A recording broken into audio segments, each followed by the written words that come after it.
Welcome, everybody. It takes a second for everybody to trickle in here, so I just wanted to wait just a second so everybody hears the beginning of this. First of all, today I want to introduce our new graduate school dean, William Talone, Dr. William Talone, who previously was the associate dean and he's still a professor in the College of Computing and Informatics. Dr. Talone has authored more than 70 peer-reviewed publications, and he holds 2 patents. His research expertise is in integrated modeling and simulation, critical infrastructure analytics, visual and data analytics, and collaborative systems. His total extramural funding amounts to $30 million. And we're just super happy to have him here today because, as I said, he's our brand new dean, started on the 1st of January, and he has had to do so much over the past few days to take on this job. So thank you, Dr. Talone, and I will turn it over to you now. Yeah, thank you, Laura. I only have a few things. First of all, I want to welcome everyone to UNC Charlotte and to the graduate programs here at UNC Charlotte, and to share with you, first, thank you for choosing us, but also I want you to know that you're not going to regret your decision. I firmly believe that because UNC Charlotte is a special place, and the work that we do, we will help prepare you to make meaningful contributions to society through your graduate education. It's an exciting time to be here. Our reputation is growing, and that's growing from a place that is already very prominent across the U.S. So a couple of things I want to mention to you, and you'll be hearing this, and you may have heard this already, but the support services that the graduate school provides to you are really outstanding. I've been teaching our PhD students that are in the Computing and Information Systems PhD program for a number of years now, and I require them to participate and take advantage of the programs that the graduate school offers. And what's interesting is that many of those students, if not most of them, will do more than what I ask. Once they start using the services, they discover just how beneficial they are to them in their studies. And so as you progress through this orientation, but especially through your studies, I want you to keep in mind of the opportunities and why you're pursuing these studies. And I hope it is to be making a meaningful contribution to society, not just in your time here, but from what you learn here and how you take that forward. And that's been a hallmark of this campus, that we look at not just how many publications someone might have or other metrics in that term, but we're looking at what's the impact that our students are making on society.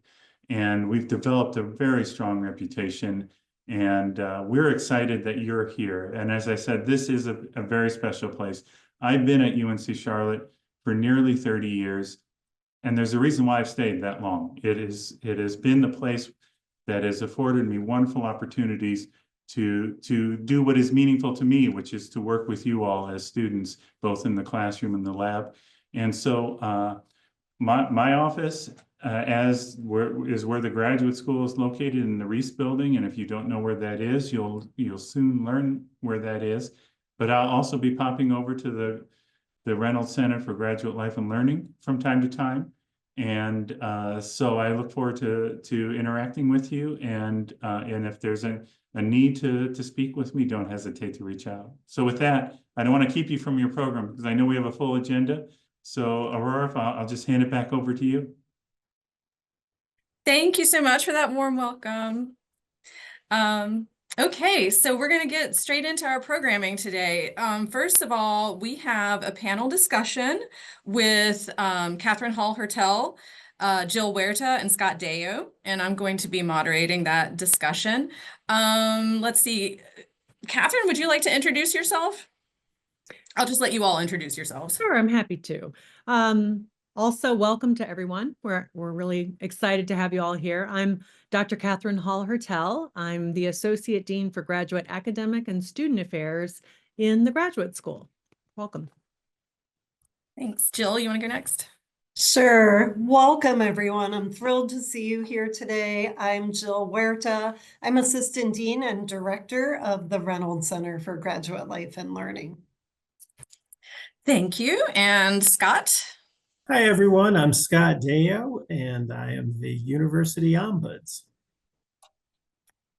Thank you, Scott, for joining today. Okay, so first I wanted to ask, Catherine, what do people in the graduate school do? Like the graduate school staff? We've been telling our incoming students that the staff are here to support you. So can you explain like what the grad school even is? Sure, that's actually a great question.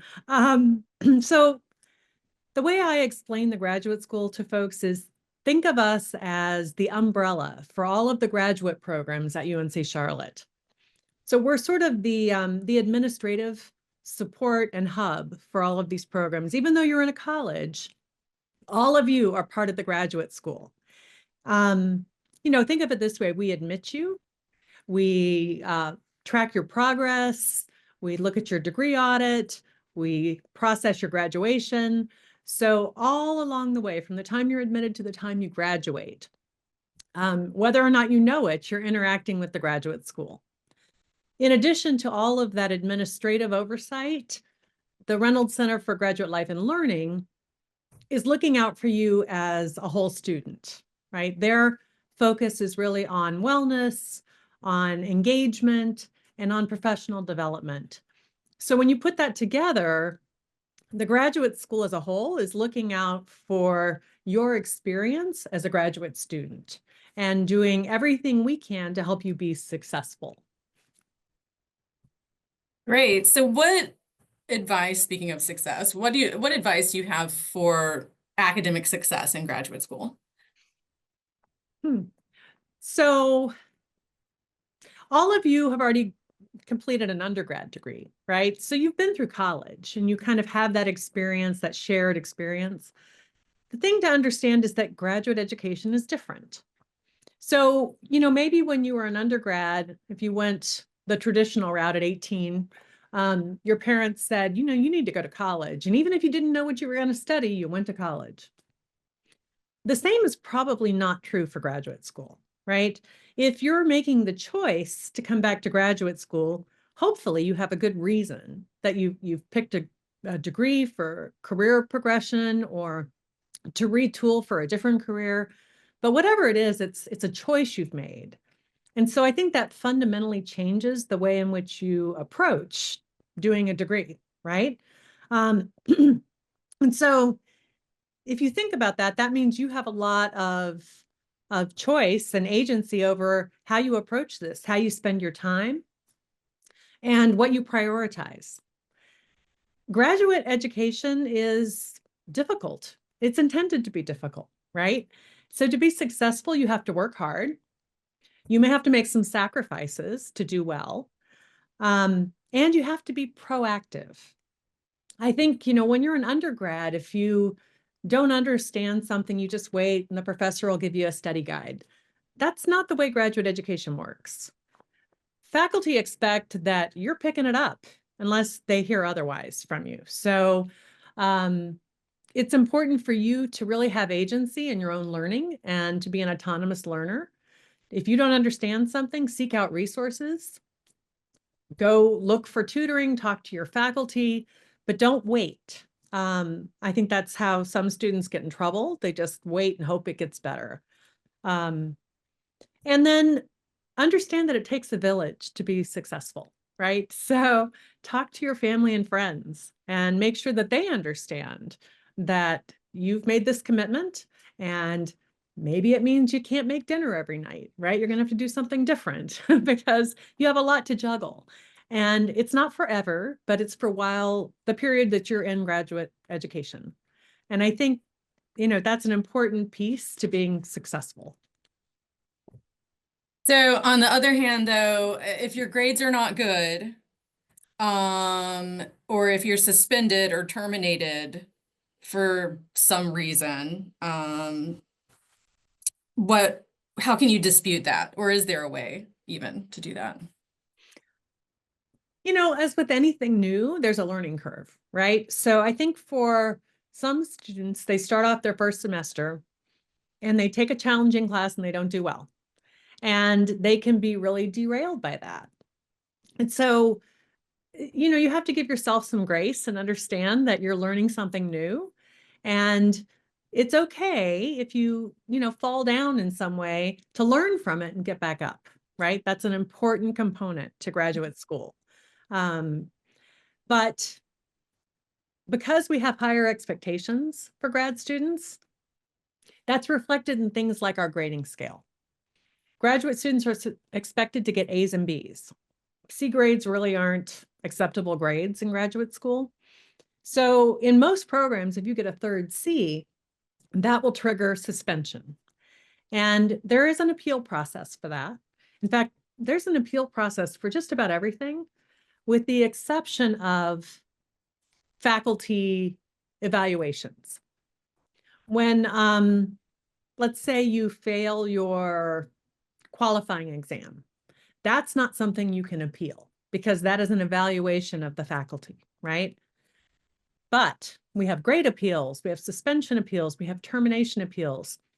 And so I would direct you to the degree requirements section of the graduate catalog, because that is sort of your handbook, so to speak, for everything that governs your graduate education.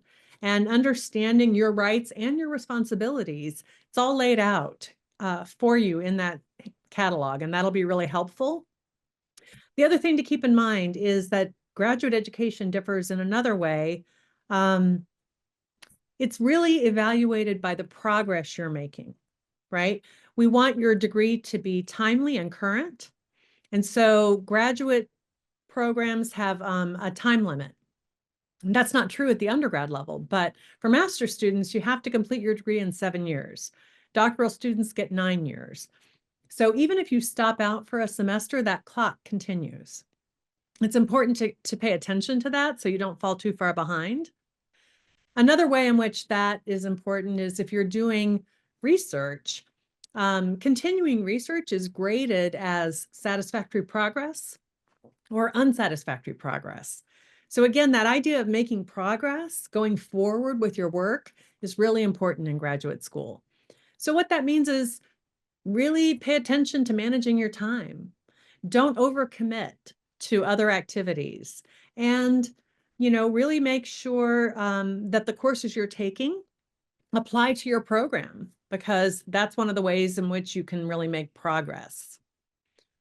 So did I answer that? Anything I forgot? Yes. Yeah, that was good. And I was just thinking, you know, we've all been there and done all of that. So, I mean, I know I've made some mistakes that derailed me, and, you know, you can get back up and learn from these things. But Let me add one more quick thing. okay. If you're struggling in any of these aspects, start first by talking to your program director.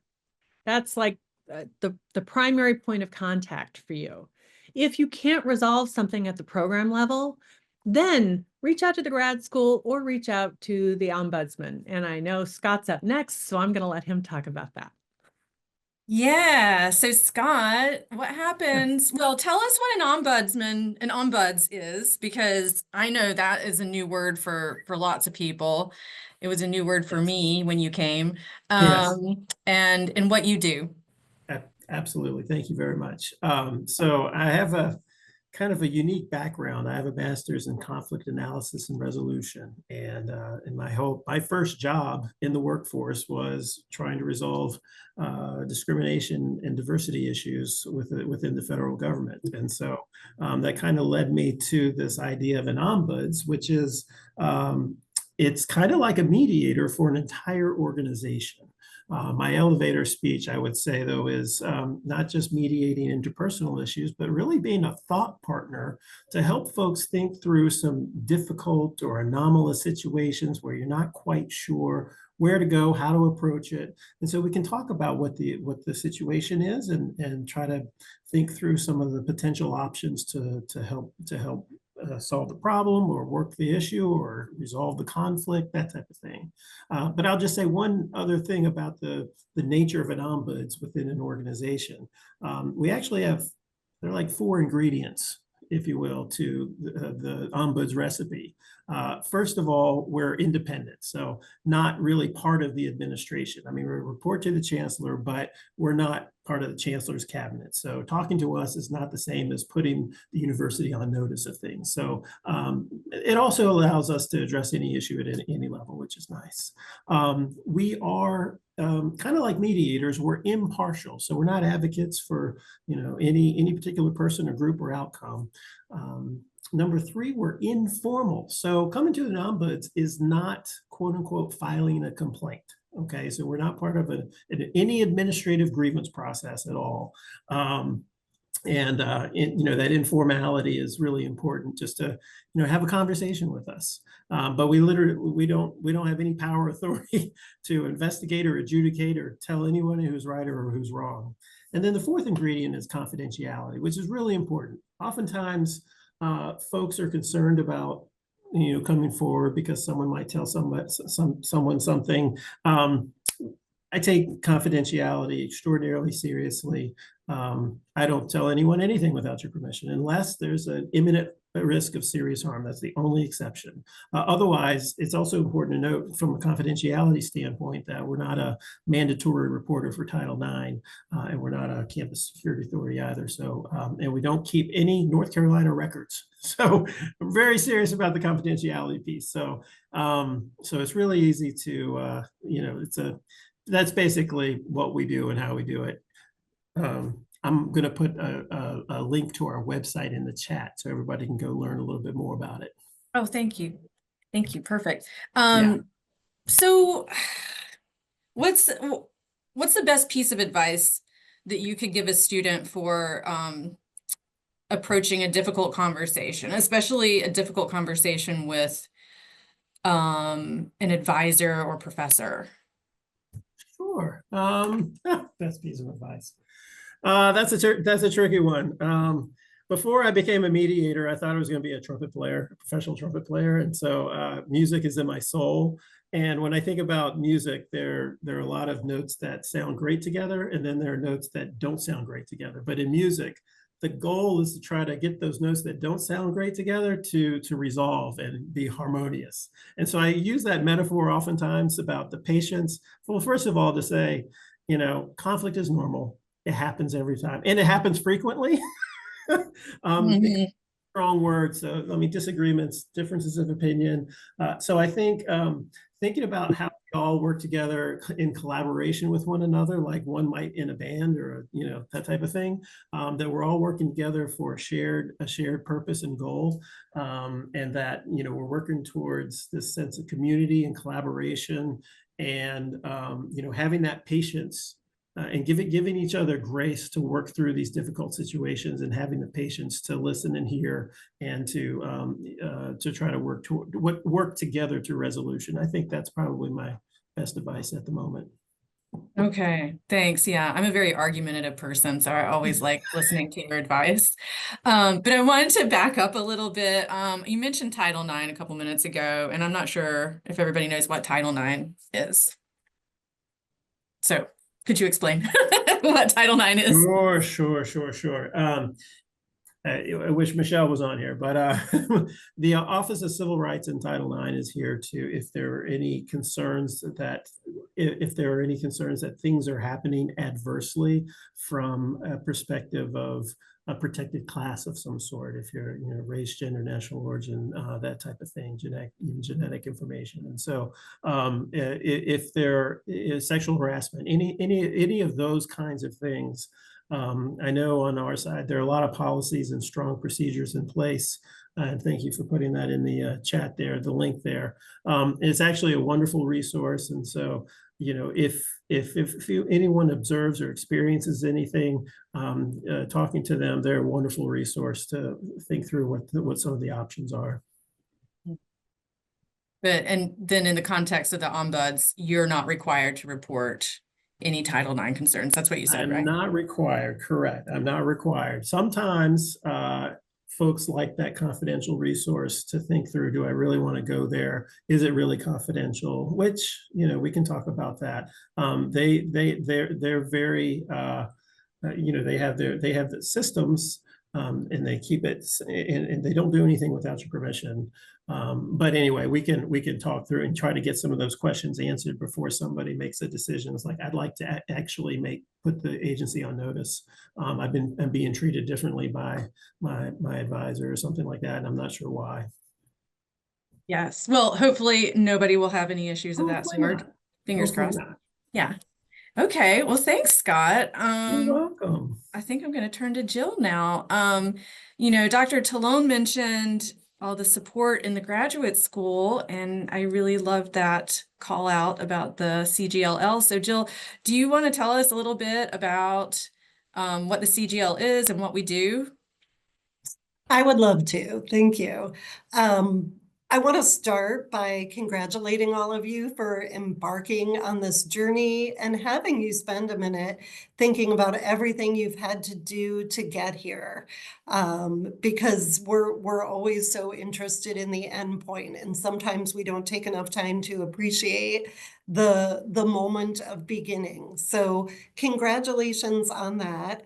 The Center for Graduate Life and Learning, first and foremost, is the place that you can come as a graduate student with any question, with any interest, with any concern, no matter where across the university that issue might be addressed. If you don't know how to pursue your question, your issue, your concern, or your interest, you can walk into our office, you can email us, you can call us and ask for help in navigating that.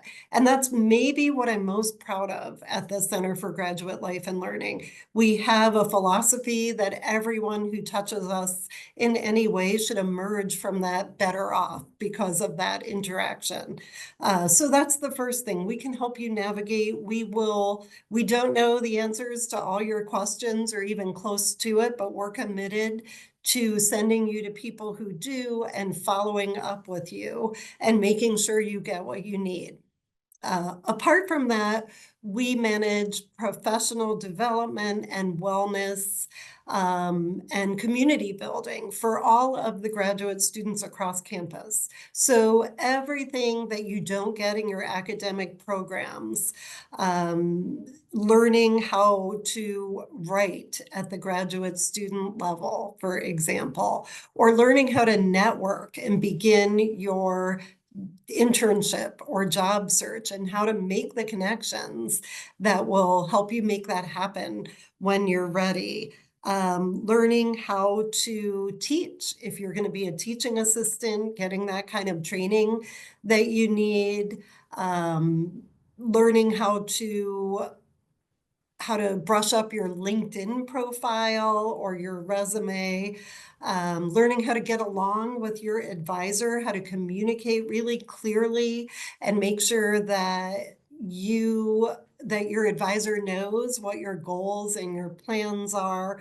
All of these things are content that we deliver, and we deliver it through academic courses that are credit bearing and often can count as electives in your program. We do it through workshops. We do it through competitions that are both fun and potentially profitable, like 3-minute thesis. And we build community through social events.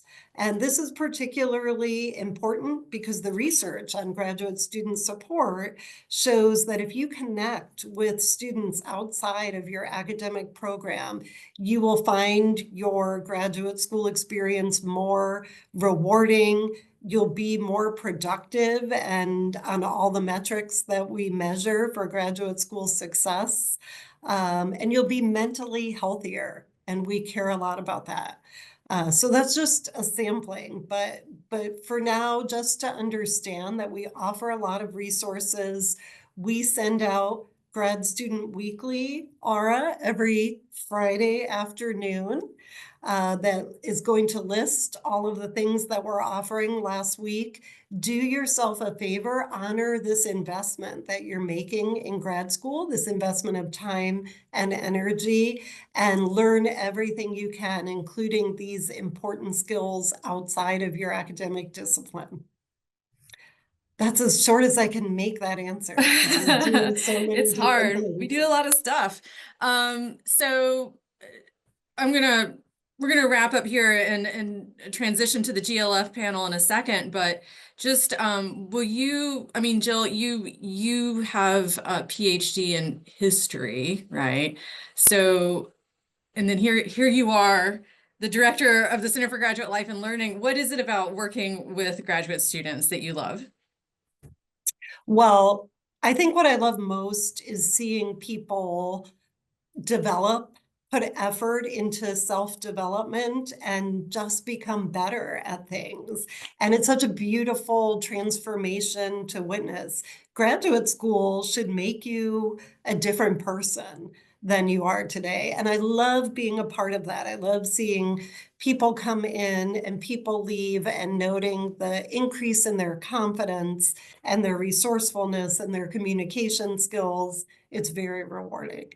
Oh gosh, you're gonna make me cry because like when our grad students, when we know them for a long time and then they leave, it's always an emotional experience.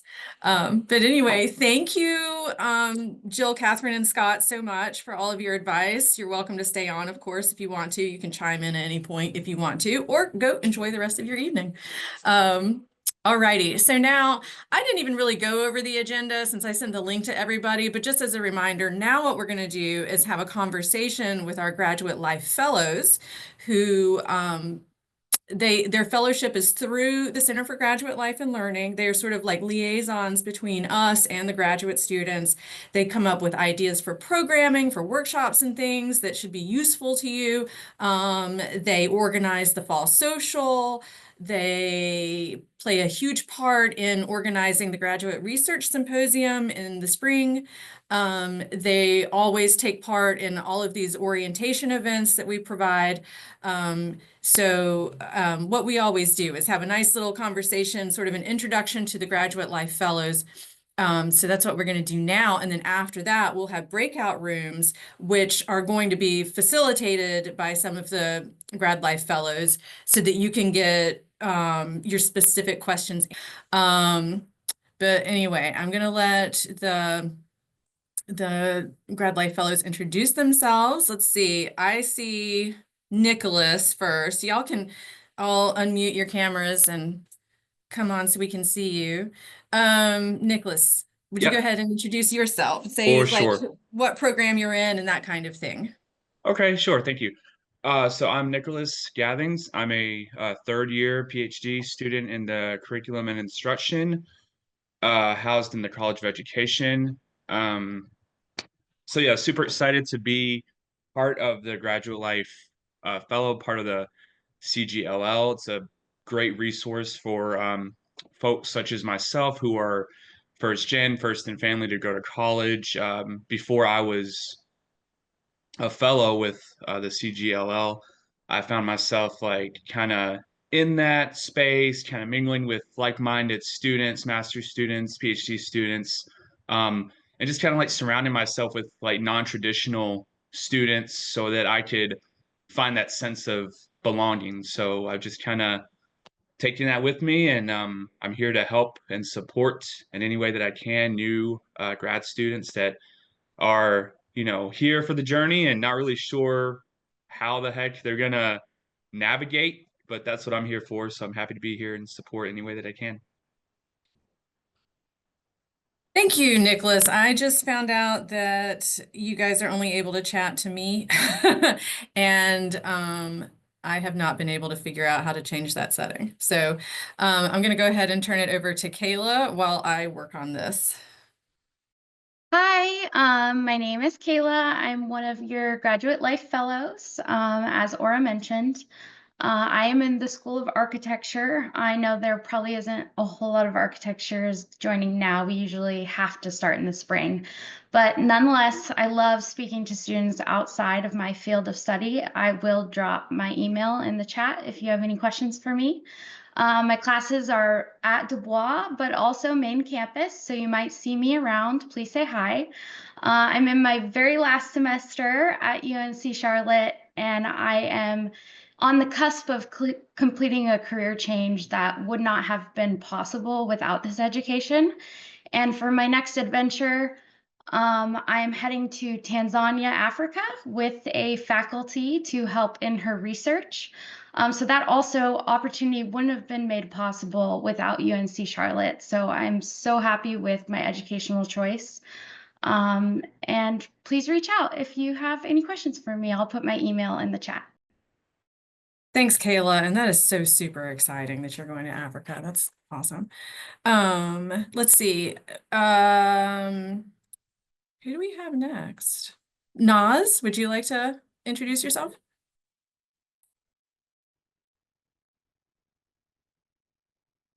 Hi, my name is Naz Tumpa, and I'm a third-year PhD candidate now at the Department of Chemistry and Nanoscale Science under the School of Science.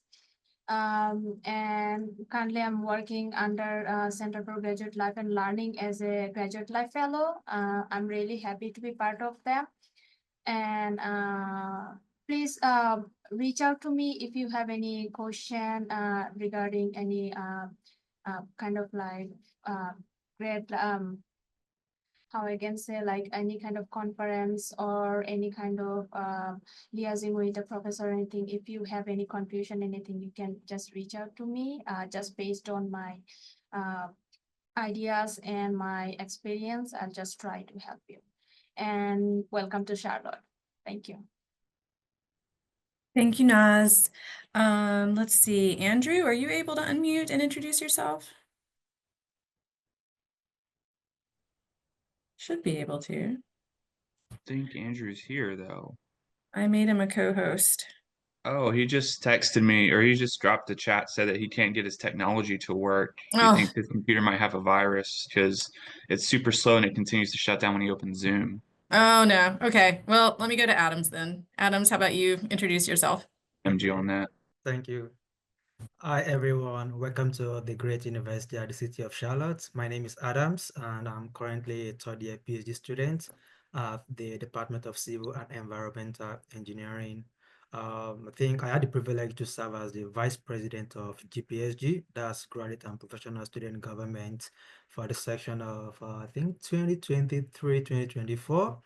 And for this section of 2024-2025, I also have the privilege to be serving as one of the Graduate Life Fellow.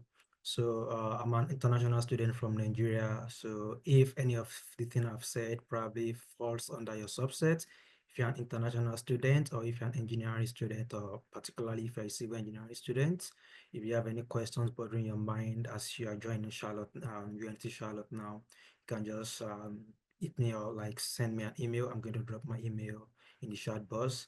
And I think there's still going to be an opportunity for us to answer some questions that might benefit you. Once again, welcome to Charlotte. Thanks, Adams. I think I'm still having trouble with the chat box. I've done absolutely everything I can do. So if you chat me, I will try to address your question. Okay, let's see here. All right, so Grad Life Fellows. Would any of you like to talk about something you wish you knew as a new grad student? All right, can you hear me? Oh, I can hear you now, Andrew. Welcome. Yeah, hey, sorry, I'm gonna leave my video Hey. off. I continue to be disconnected when I turn that or try to turn that on. So anyway, welcome everyone. Andrew Noblick here. I'm a Graduate Life Fellow, a third-year PhD student in the Organizational Science program. Here at the university, I am also what I would call a non-traditional student who has parents and has worked professionally for a number of years before returning to graduate studies on a full-time basis. So I, assuming technology will bear with us, will be in a breakout session tonight to kind of talk with folks who might be interested in learning more about what life as a graduate student and as a parent may entail and the resources available. And I guess to piggyback off of your question, Aura, you know, I think it was regarding resources on the university. Is that right? You know, I think it was what do you wish you knew as a new grad student, but that oh, could be okay. for sure. I wish that I was aware of the fact that there are other parents on campus. I think until recently, I'm not sure that there was a coalition of parents, which is starting to emerge now. There's actually a movement to establish a formalized student-parent organization on campus presently. So there are a number of resources available to parents. And I think I heard earlier, it takes a village to get through this endeavor. And I absolutely agree with that. And finding kind of your support group and those who might be in similar life stages or with similar experiences, I think can be really fruitful and helpful. So, you know, finding that resource this year specifically was of great help. And I wish I had known that there were other parents with similar issues that they were experiencing, you know, 2.5 years ago at this point. But I'm excited that you're all here, excited to see you around campus and hopefully chat with some of you later on tonight. Yeah, thanks, Andrew, for mentioning that that organization that's forming. We're really excited about that, and it's definitely needed. So, but yeah, so what else would you wish you had known? Oh, Kayla, I see Kayla and then Nicholas. So you are your best advocate. You need to speak up for yourself, especially with your professors. In the architecture school, we definitely have a sense to overpile on homework. We have heavy homework in our program. And it wasn't until my class started speaking up and saying, no, we can't do this huge assignment and do this one and have them both due at the same day. It's not possible for me to also sleep and do that. So until we realized that we had a voice and the professors really do treat you more of as like a colleague in graduate school. Granted, if you earn it, you need to show that you're putting in that effort and you deserve to be treated like a colleague. But if you are doing that and you're honest with them and you speak up that they're giving you too much, they will work with you and adjust due dates because they are human, they've been through it, and they understand. Yeah, that's good advice. You need to speak up for yourself. Squeaky wheel gets the grease. Kind of like the same thing that Kayla was saying similarly, like just get really good at, I guess, like saying no, like not overcommitting.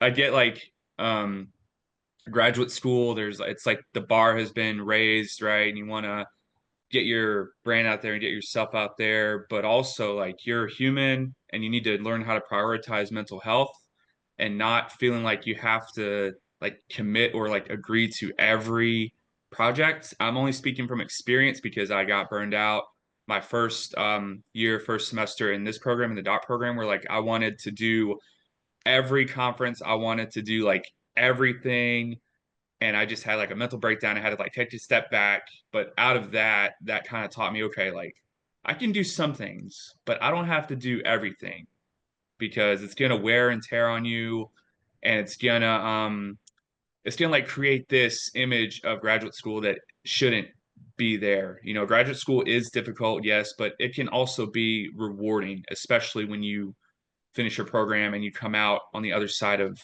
that degree, and you know, someday you could take what you learned and use that to pay it forward to new grad students and keep the momentum going. So I would say that to add on to what Kayla mentioned about being your best advocate and, you know, kind of speaking up when it just seems to be a lot.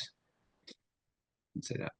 Thank you. That's something I wish I knew my first That's grad student. lovely. Yeah, thank you. Naz, I see your hand up and I also have a question for you, but you go ahead first and then I'll ask a question. A question for me? Yes. Okay, sure. So, as a graduate student, I wish I could have known before. I'll say like, before when we start the graduate school, because we finish our undergrad or master's and then we start our graduate school as a PhD student or maybe as a master's student. So at the beginning, it feels like so overwhelming with everything. Courses, contacting with your professor, what research you're gonna do. It's like, just take a breath, give yourself a moment and figure out whatever research you're gonna do, like what is the goal in there, and then go for it. Other than that, if you do not know what is the goal of your research or your work, you'll feel overwhelmed all the way. So I'll say just fix it, figure it out, what is going to be your goal, why you are doing this, and then go for it.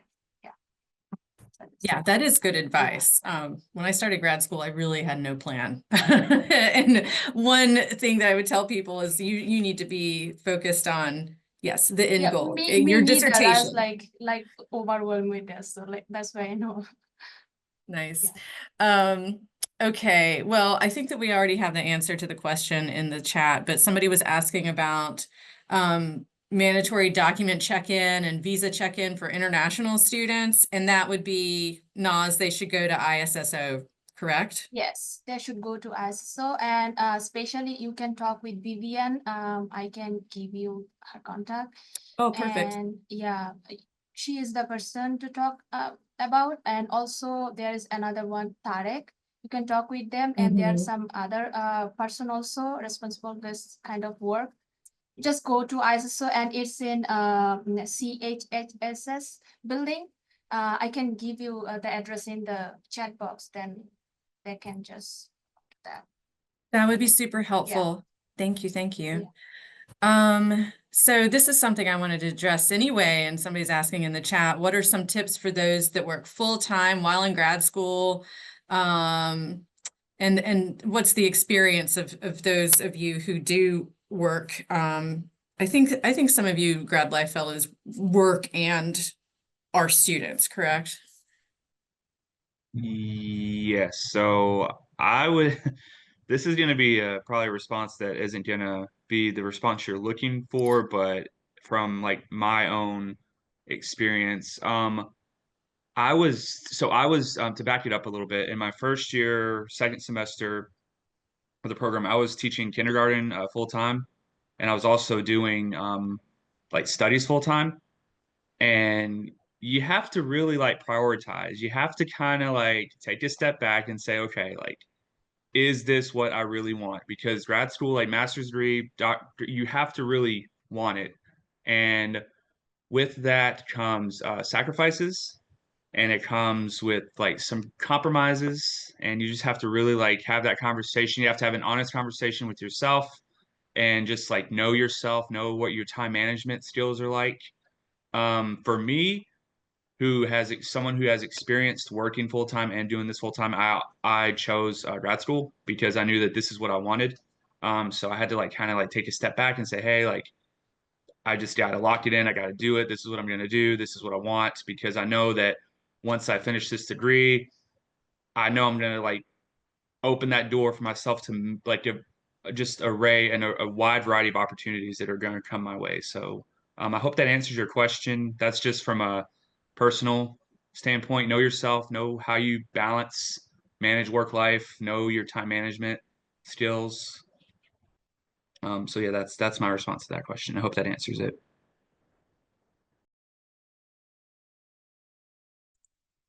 Sorry, I was muted.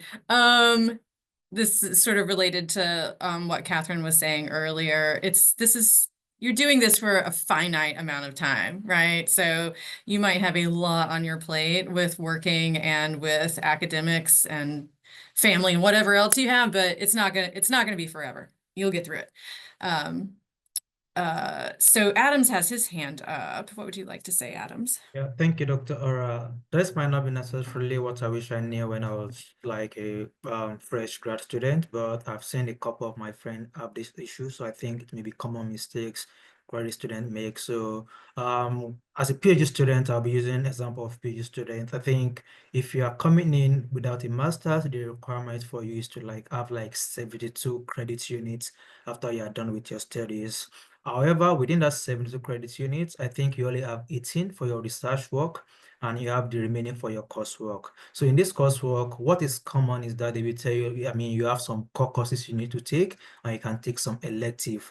However, for different departments, I think they have some other requirements that you have to make. For example, in civil engineering department, even though you're allowed to take some electives, you might need to take like maybe a total number of 8,000 level courses.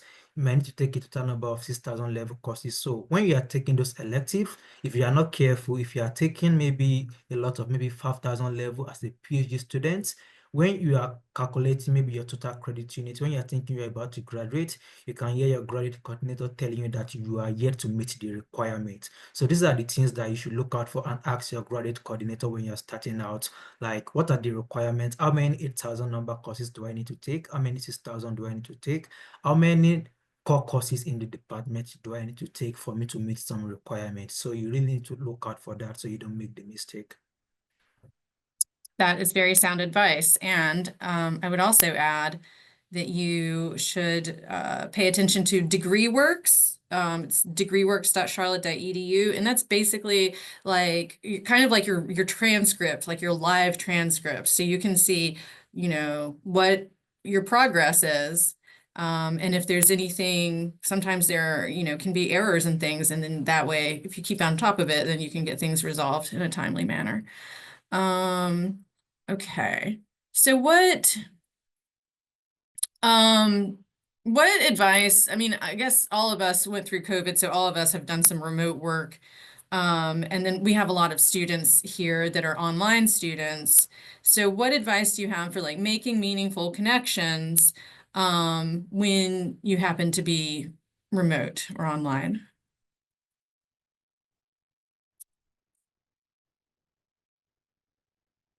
I don't know if anybody wants to speak to that. We do. I just say a bit about that, making meaningful connections. What I would say about that is if your classes are online, there's times that you might need to take the extra mile. If you're available in Charlotte and maybe you're attending online courses, maybe doing some chat discussion with your friends, you can be so intentional that maybe you can want to have like maybe a coffee date, something just to know the people or some of your students in class, and from there you can get some meaningful connections. So I think it takes more about being more intentional if you want to make connections from online events. Yeah, and if you're an online student in the Charlotte area, you can also come and take advantage of our resources here at the CGLL. I mean, of course, you can join our workshops remotely, but you can also come to in-person events as well. And you can actually you can take the light rail so you don't have to park, or you can go online and get a daily parking pass for $8, which is cheaper than if you go park in the visitor section of the parking deck. So yeah. So what was the most difficult adjustment that you made as you began your graduate studies? Like, oh, Kayla, I saw that hand go up fast. Well, I worked for about 6 years before returning back to school, and it was difficult going from a 9-to-5 job where there was structure and schedule to I'm working a little bit in the morning, but then I'm going to class, and then I'm doing homework late at night, and then I'm also trying to take care of my family and cook dinner and have normalcy like the gym. So the schedule adjustment was very difficult, and I still don't think I'm great at it. I'm my 3rd year back. I still don't think it's perfect. Just give yourself grace. You will find a schedule that works, and you're not alone. The chaos is normal.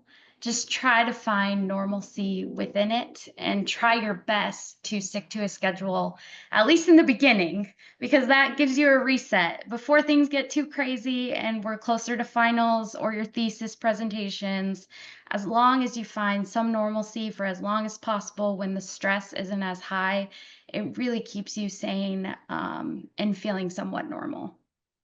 Yeah, for me, yeah, definitely like going from working a full-time job to just maybe not working at all or working like a little bit. I mean, I don't know, like I come so part of the I guess I don't want to say struggle, or I guess I probably what I've found is like growing up in a family that I'm first and family first gen to go to college, like that wasn't something that was like always valued. So like trying to break the mold of like having older siblings that just want to work all the time. Like that's what they do. Like, I mean, I'm not saying that's a problem, but that's what they want to do, like 9 to 5, Monday through Friday, 40 hours, and that's it. I wanted like to do I wanted to like challenge myself and push myself to do like something else that was like much harder. And it took me like just taking that leap of faith, taking a chance to know that I'm going to do this. I'm just going to jump.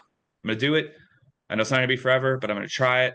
But once you're in it, I'm telling you, it's rewarding. It's so like empowering, and it's so meaningful to know that the work that you're doing can have a lasting impact on someone else, or can create a space to say like, okay, well, like I can do this. You just have to have the mindset to like just jump in and make those sacrifices and compromise a little bit and just do it. So yeah. Yeah, thank you for that, Nicholas. Any other GLF advice about transitioning? Oh, and actually somebody's asking, is there a different breakout room for the distance education students? Yes. So if you're an online student, there's going to be a room in just a couple minutes that you can join with your virtual learning questions. You know what? I want to give my piece of advice actually for transitioning from like I had gotten a master's degree and then I went back for a PhD, and I learned well, it was quite a shock. And it took me a while to figure out that when you're in graduate school, you can't read every single word of every single article that's assigned to you. Like you have to learn how to skim. You have to read like the first and last lines of each paragraph, like read the abstract, read the first paragraph and the last paragraph, and then you need to skim through the rest of the article. There's just literally not enough hours in the week to do all the reading. At least in my program, of course, I studied literature, but still, there's a lot of reading for everybody. And then, yeah, somebody's asking, Nicholas, you were teaching while you were in grad school, right? I did that for like 2 semesters, and I don't know how I did it because like my class was like high functioning where they need a lot of attention that I just could not offer to them. And I was cognizant of that. And that's part of the reason why I like made that decision to like, okay, these kids need like the best, they need like a full-time me, but I also want to do this thing. So you do have to be a little selfish. I'm not gonna lie. Like I was selfish, but RS said earlier that, or Dr. Young said earlier that, you know, it's a finite amount of time. It's not forever. But yeah, I did teach while I was in grad school, but I only did it for a little bit because you gotta just to like back it up a little bit, like that schedule for me was 7 a.m. to 3 p.m. and then like classes are in the evening from like 5:30 to 8:15. And then like you get home, maybe eat, maybe not, and then you're like sleeping, and then you're doing it all over again. So like on the weekends, when I should have been spending time with my wife and my son, I was like doing homework and try to catch up on grad school. So that also like started just like pile up, and I had to just kind of like make a decision to, cut part of my daily routine off so I could be more intentional and focus more time in on like my goals, what I wanted to really do for me. So it's difficult, but I know, like I said, I went back earlier during this panel. I said that you have to know yourself, know your time management skills. If you can do that, fine. I just know that for me, I couldn't, so I had to, just take some time off from work and focus on this. And I'm in my last year, so I'll be graduating in December. So I was able to like, by taking that time off, I was able to like, do more grad school and kind of fast track in a sense. But yeah. Thanks, Nicholas.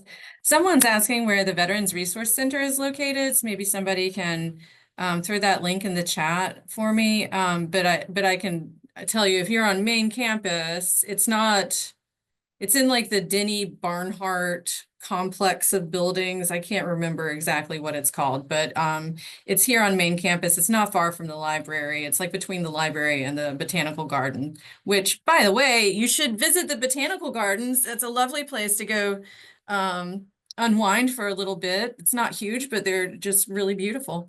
Oh, It's Barnard close 103. to Friday Building, I think, right? Yeah. Denny is close to Friday Building, I think, which is close to Dean office. So all are like in the same circle. Yeah, think, somewhere anyway, yeah. over there. Yeah, between Denny and And Macy. yeah, and also the advice I want to give to mostly to the international student, as I'm an international student, like being feel homesick is normal here, and you are not the only one. We have a lot of students here who feel homesick once we get here. So time will heal everything. Like it will take maybe 1 or 2 months, and you can do it. That's the only thing I can say. Homesick is normal, and you can do it. If other can do it, because there is a lot of international students who already graduate and doing great. So you'll do great.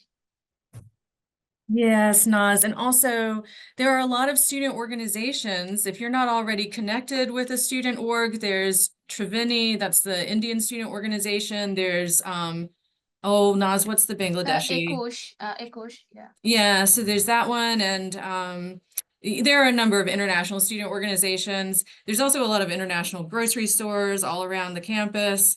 And Charlotte in general has quite a large international community. So you can definitely connect with other people from your home country, and maybe that'll make you feel a little bit less homesick. Yeah, maybe I'll talk about this in the breakout room in the international section. Maybe Right, some of yeah. them will need the grocery store also sometime to ask. So Absolutely. Well, everybody, it is almost 5 o'clock. So what I'm going to do here in a second is open the breakout rooms, give everybody the capability to unmute your camera and unmute your microphone. I just wanted to say welcome, everybody.